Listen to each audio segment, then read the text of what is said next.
The night my husband placed a suitcase at my feet and told me to leave the house I had lived in for 27 years, I realized that exile does not begin with distance. It begins with disbelief. My name is Margaret Elaine Turner.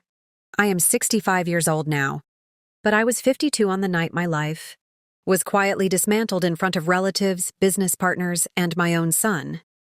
For nearly 3 decades, I managed the internal accounts of our family company with discipline and precision. I believed in structure. I believed in loyalty. I believed that if you built something carefully enough, it would not collapse overnight. I was wrong. There were 32 people in our dining room that evening, most of them relatives, a few longtime business partners, and 2 respected community board members who had always viewed our home as a symbol of stability. The table was extended to its full length, polished oak reflecting chandelier light, crystal glasses aligned with deliberate care. I had prepared the meal myself, as I always did during important gatherings, because cooking was the one place where no one questioned my competence. Turner Industrial Supply was not glamorous, but it was steady and deeply respected in our town. Daniel managed public relationships and expansion strategy. I managed internal accounts, payroll coordination, supplier reconciliations, and compliance documentation. We had operated that way for decades without incident. The illusion of security ended before dessert. Thomas Green, our accountant of 11 years, cleared his throat and requested attention. Conversations softened. Silverware slowed against porcelain. My husband Daniel looked mildly surprised, but not alarmed. Claudia, my sister-in-law, leaned back in her chair with a stillness that felt intentional. Thomas placed a black folder on the table and explained that during a quarterly review, he had discovered financial discrepancies, funds that appeared unaccounted for, transfers that did not align with supplier invoices, adjustments lacking documentation. At first, I assumed there had been a clerical misunderstanding. Then he said that the irregularities originated from the internal accounts under my management. The room changed without anyone raising their voice. 32 pairs of eyes shifted toward me, not aggressively at first, but with the slow narrowing of attention that signals isolation forming in real time. Daniel asked for clarification. Thomas detailed numbers with calm professionalism. $58,000 over several months. Reclassified line items, temporary transfers never reversed. The figures sounded convincing. That was the danger. My heartbeat grew heavier, not from guilt, but from disbelief. I had reconciled every account personally. I had never moved funds without documentation. I had never taken a dollar that did not belong to the company. Claudia leaned forward and spoke about responsibility and trust, framing her concern as painful but necessary. She never accused directly. She allowed implication to do the work. Daniel turned toward me, slowly, and asked for an explanation. His tone did not contain belief. It contained expectation. I outlined the accounting processes clearly. I explained seasonal buffer accounts, delayed supplier credits, temporary adjustments that were always documented internally. My explanation was structured and calm, but logic cannot survive in a room where suspicion has already settled. Thomas referenced printed statements. Claudia referenced Daniel's reputation. One of the business partners shifted uncomfortably in his chair. Then my son Ethan spoke. My son had been silent until that moment, seated beside my daughter-in-law Rachel, with his arms folded. He was 25, newly involved, in company operations, ambitious and eager to prove himself. I believed he trusted me completely. Instead, he spoke about transparency. He emphasized the importance of protecting the company's image. He suggested that an internal investigation was necessary. He did not look at me when he said it. Rachel placed her hand on his arm as if reinforcing his position. The dining room no longer felt like my home. It felt like a tribunal. Daniel stood from his chair. His expression was controlled, but colder than I had ever seen. He stated that until the matter was clarified, I should step away from internal accounts. Claudia added that temporary distance might protect everyone involved. Several quiet murmurs followed. I asked Daniel directly if he believed I had stolen from our company. He did not answer with accusation. He answered with numbers. Dinner dissolved into careful silence. Guests departed with restrained politeness. No one embraced me. No one expressed confidence in my innocence. I cleared plates alone in the kitchen while Daniel spoke privately with Thomas in his office.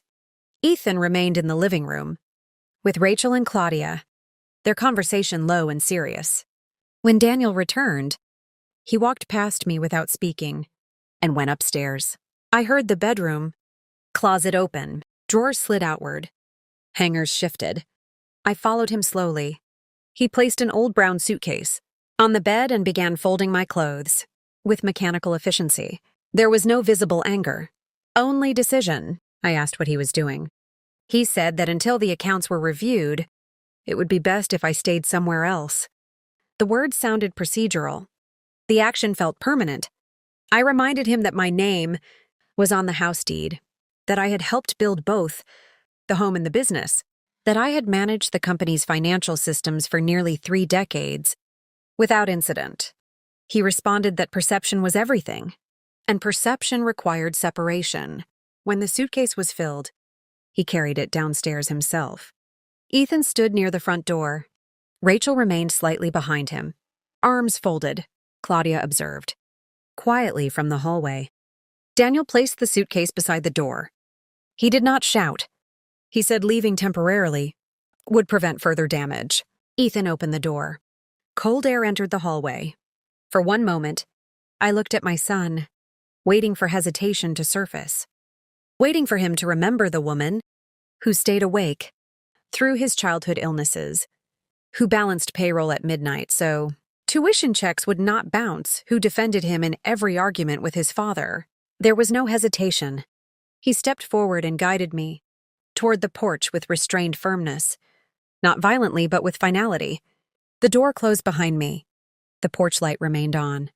I stood there for several seconds expecting someone to reopen it, expecting doubt to interrupt pride. No one did.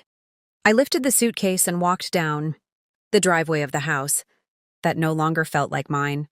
I did not cry. Shock is quieter than grief. I found a small roadside motel, 15 miles away, and paid in cash from the emergency envelope I kept hidden in my purse. The room smelled faintly of detergent, layered over something older. The bedspread was thin. The air conditioning unit rattled unevenly. I sat on the edge of that bed, with my suitcase beside me, and replayed the evening repeatedly, searching for a moment that could have changed the outcome. There was none. The following morning I returned briefly, hoping to retrieve personal documents. The locks had been changed. My bank card declined later that afternoon. Access suspended. No call came, no clarification followed. Within a week, whispers replaced greetings in town. Familiar faces avoided eye contact. I was not investigated. I was replaced. 13 years ago, I was removed from my own life with one suitcase and an accusation that was never proven. That was the night I learned something that would shape every year that followed. Exile is not loud. It is procedural. And when the door closes behind you, the silence is heavier than any argument. When a door closes on your past, you do not hear the future knocking. You hear silence first. The morning after I discovered the locks had been changed and my account suspended, I stopped standing outside the house. I stopped expecting explanations. I stopped believing that fairness corrects itself with time. Instead, I drove. I drove without a destination for nearly 2 hours, watching familiar streets dissolve into unfamiliar exits. My entire adult life had been anchored to one town, one business, one identity: wife, mother, financial manager, respected community member. In less than 48 hours, every title had been erased. I was not cleared. I was not charged. I was simply removed. The motel key lay on the passenger seat. Beside me as I followed a state highway south. Billboards advertised farm equipment and roadside diners. Small towns appeared and vanished between stretches of flat fields and fading winter grass. That afternoon I reached a quiet riverside, town 3 counties away. It was small enough that no one recognized my face. That anonymity felt like oxygen. I rented a modest studio apartment above a hardware store using the remaining cash I had withdrawn before my access disappeared completely. The landlord, a widower in his 70s, asked no personal questions. Beyond employment. I told him I was between opportunities. For the first time in decades, that statement was true. The first weeks were not dramatic. They were humbling. I applied for bookkeeping positions and administrative work, but my previous employer reference could not be used. Turner Industrial Supply was now managed, publicly by Daniel and increasingly by Ethan. Claudia had taken over internal oversight. Every public document reflected stability and growth. No mention of me existed. My name had been quietly removed from company filings. I realized then that this was not confusion. It was orchestration. I began to analyze the discrepancies Thomas had presented that night. The numbers had been precise enough to convince a room, but too convenient in timing. Adjustments that only I could access. Transfers aligned with quarterly reporting windows. Documents that I knew could be altered if someone understood internal structures well enough. Claudia had always shown interest in expanding her influence within the company. Ethan had recently expressed frustration about feeling sidelined. Thomas had been hired through Claudia's recommendation. The pattern was not random. It was strategic. But suspicion without proof is powerless. Rent was due regardless of injustice. After 3 weeks of rejections, I took a temporary position washing dishes at a local cafe near the riverfront. The work was physical and repetitive. Steam burned my wrists. My back ached. In ways office chairs never caused. I did not complain. Humility is easier to carry than betrayal. The cafe owner, a middle-aged woman named Rosa Delgado, observed quietly for several days before speaking more than necessary. She had built the cafe from a single coffee cart 15 years earlier after her own divorce left her financially unstable. She recognized resilience. Without needing explanation, one evening after closing, she asked about my background. I answered carefully but honestly. I told her I had managed financial systems for decades. I told her I had been forced to leave, abruptly due to internal conflict. She did not ask for details. She asked if I knew how to calculate food cost margins. The following week, she moved me from the sink to the back office to help reorganize her supplier contracts. I discovered inconsistencies immediately. Vendors overcharging small percentages, inventory waste due to poor rotation tracking. I redesigned her tracking sheets using nothing but spreadsheets and discipline. Within 3 months, her monthly profit margin increased noticeably. Rosa offered me a formal management role.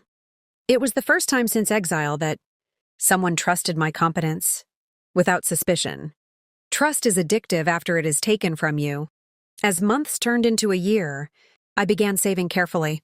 Every dollar was documented, every expense calculated. I lived minimally. I cooked at home. I purchased second-hand clothing. I avoided any location that required explanation of my past.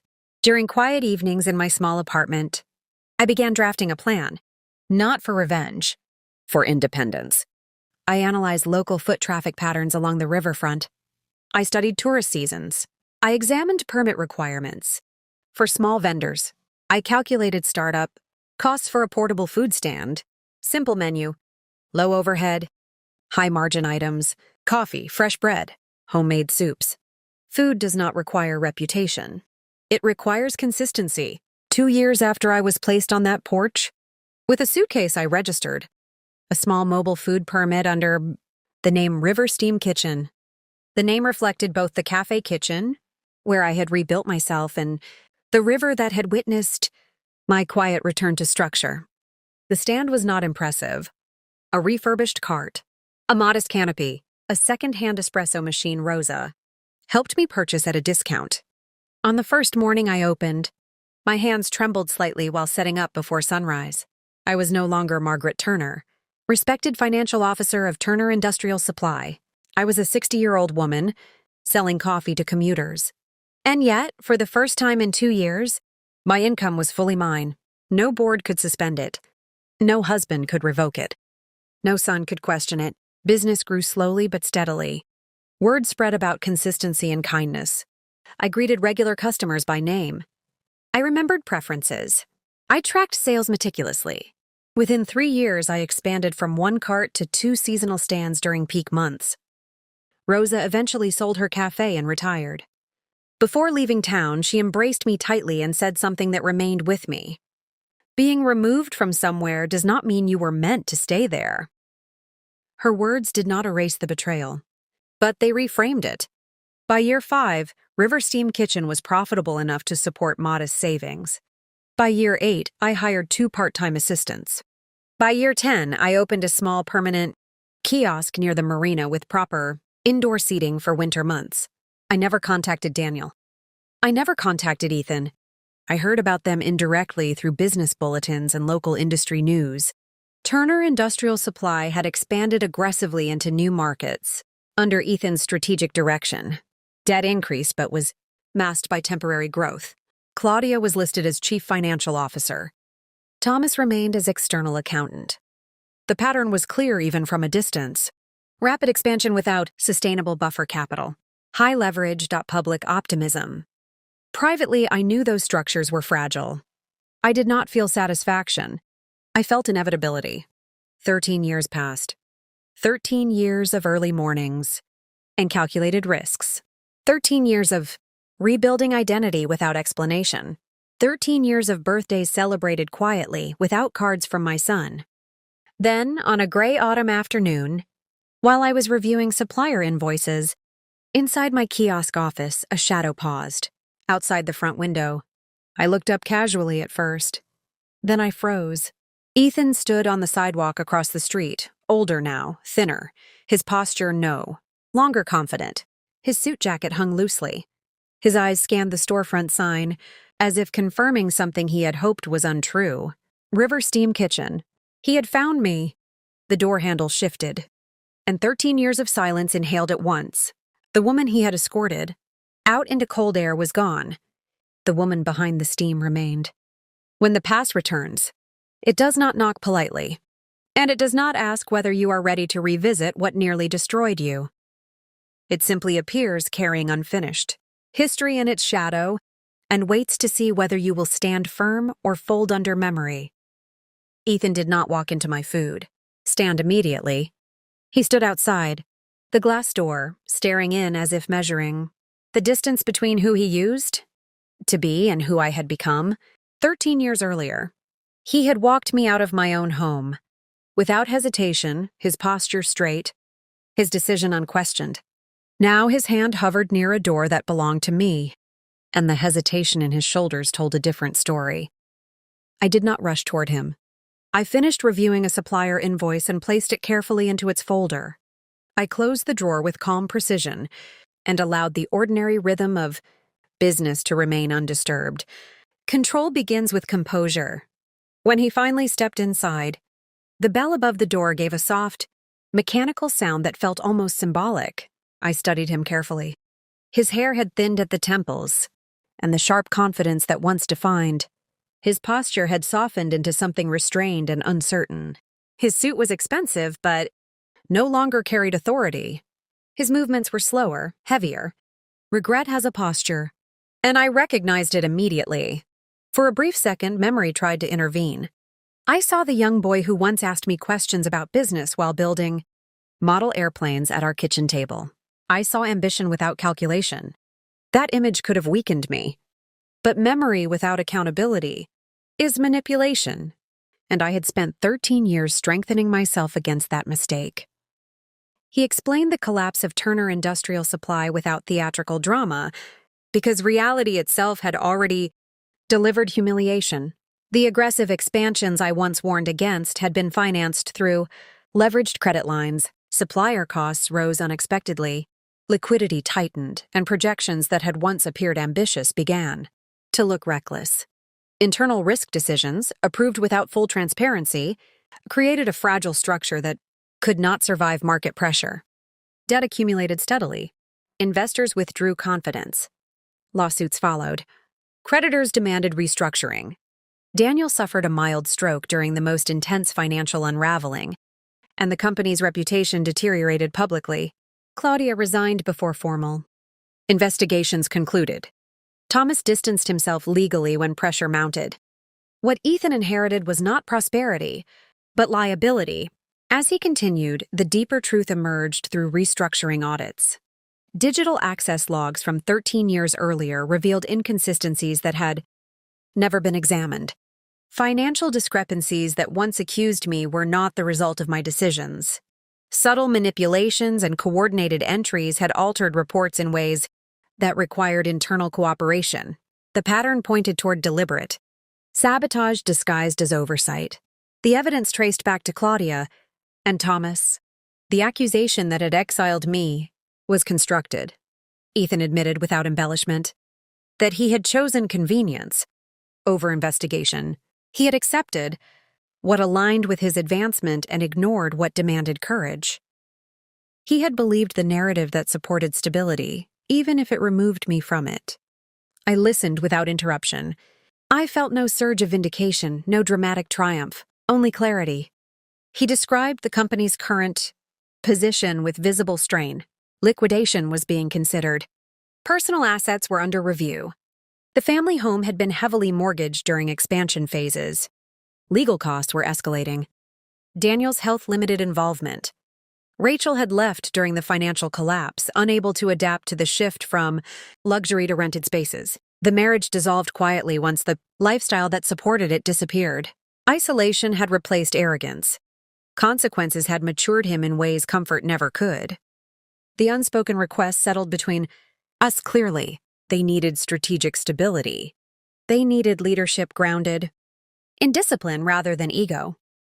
They needed someone who understood the foundation of the company before ambition distorted it. They needed me. I walked briefly toward the window and looked at the river flowing beyond the kiosk. My business operated steadily. My employees worked confidently. My systems functioned without chaos. I had built this life without inheritance, without apology, and without the family that once defined my identity. 13 years earlier, I had asked for trust and received exile. Now trust was being requested from the woman who had been removed. I considered the emotional weight carefully. Anger would have been easy. Refusal would have been satisfying in the short term. But satisfaction without strategy is temporary. If I involved myself, it would not be as a repair technician for a structure built on exclusion. It would not be under authority that once dismissed me. It would not require gratitude from those who once replaced me. It would require control. I examined him quietly and asked myself a single question that required no verbal answer. If I had remained powerless, would he be standing here? The truth was visible in his posture. He had not come only because the truth surfaced. He had come because I was no longer dependent. Power changes the direction of apologies. I made my position clear without raising my voice. Any involvement would require full forensic transparency, independent oversight disconnected from previous leadership, legal documentation clearing my name publicly and permanently, structural change in ownership authority to prevent unilateral risk decisions, documented accountability for those responsible for manipulation. I would not return as an employee. I would not repair what I did not break under someone else's command. If I stepped back into that world, it would be to restore truth, not comfort. He accepted every condition without negotiation, and that acceptance revealed more than any apology could. The hierarchy had shifted. The same son who once escorted me to the door was now standing in a space I owned, waiting for direction. 13 years ago, I left with a suitcase and silence. Now he stood before me with collapsed leverage and exposed vulnerability. I did not offer forgiveness. I offered structure. If stabilization occurred, he would operate under my strategic direction until balance returned. Authority would no longer be assumed. It would be earned through accountability and discipline. He agreed. The past had not disappeared, and pain had not erased itself, but control had shifted quietly and decisively. Time had passed quietly, steadily, while I rebuilt myself from the ashes of exile. 13 years of measured mornings, calculated risks, and disciplined labor had transformed my life from one of forced displacement into one of quiet authority. River Steam Kitchen was no longer a simple food stand. It was a symbol of endurance, independence, and strategy. And yet, the arrival of Ethan that autumn afternoon reminded me that history, even after years of careful silence, has a way of resurfacing. The first weeks after he appeared were measured. I allowed him to observe, take notes, and witness the efficiency of systems I had designed from scratch. My employees, loyal and competent, followed my instructions without hesitation. Every process reflected discipline and accountability. Ethan's presence was constant but unobtrusive. He spoke little, merely acknowledging instructions, adjusting priorities, and silently comparing this restored competence to the years he had once dismissed me. Through observation, he began to recognize the disparity between perception and reality. The man who had believed that exile would diminish my influence had witnessed the exact opposite. Each meticulously organized supplier ledger, each optimized menu rotation, each loyal employee told a story of resilience he had underestimated. Legal counsel confirmed the earlier manipulations that had framed me. Documentation traced months of falsified entries, altered transfer records, and unreported internal adjustments. The evidence pointed clearly to Claudia and Thomas. Both had acted in coordination to remove me from the company, hoping ambition and inexperience would allow them to control the enterprise. Their plan had been precise, but it had failed to account for the resourcefulness and determination of the woman they tried to erase. I allowed the findings to unfold methodically. Ethan absorbed each revelation, his posture slowly losing its once confident rigidity. The collapse of Turner Industrial Supply accelerated in their absence. Over-leveraged expansions faltered. Creditors tightened, and public scrutiny exposed the vulnerability that had been strategically hidden. Daniel's health, already fragile, required careful consideration, yet he found solace in knowing the truth had finally surfaced.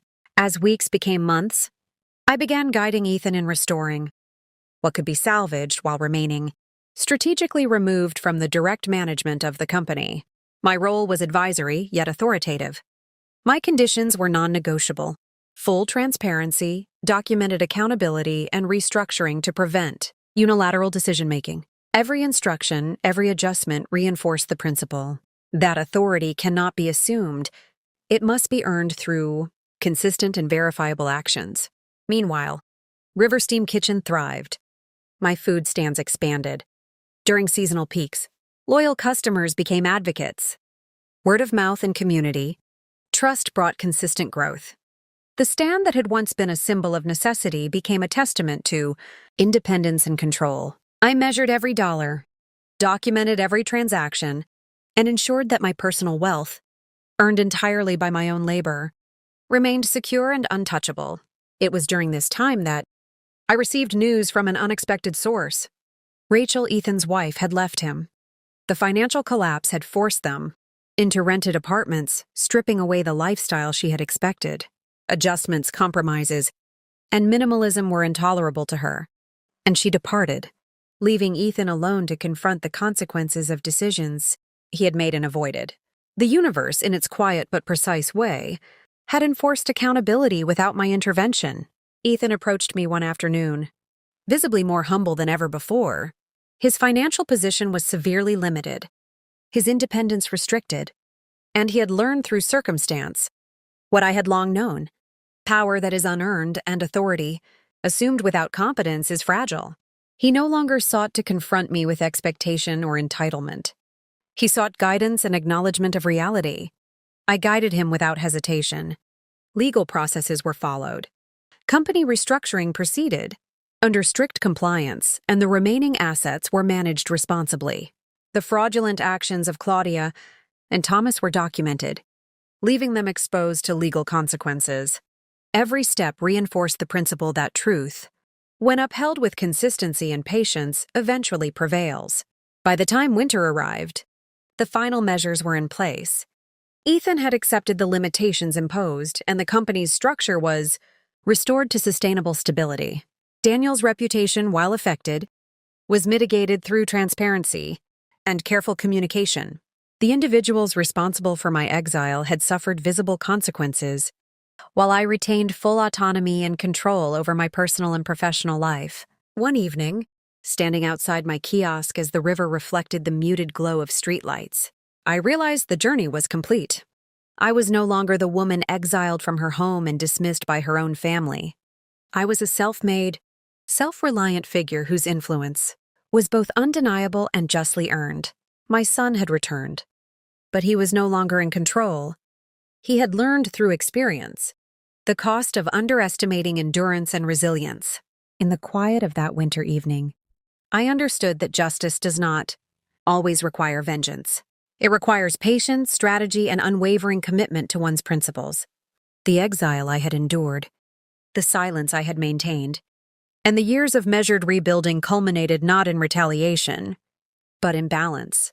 River Steam Kitchen remained open, thriving and independent. I had secured my own future, restored the truth, and allowed consequences to unfold naturally for those who had acted without integrity. The lessons of betrayal, resilience, and strategic patience had matured. Not only me, but also the younger generation who had once sought to diminish me. 13 years after being removed from my life, I was finally at peace. The past had been acknowledged. The present was controlled. The future was mine to shape. And the woman who once stood on a cold porch with a suitcase had reclaimed everything that truly mattered. Justice, it seemed, had arrived. Quietly, but it had arrived completely. So I ask you this: what you would do to survive if you were exiled like me? Comment your thoughts below.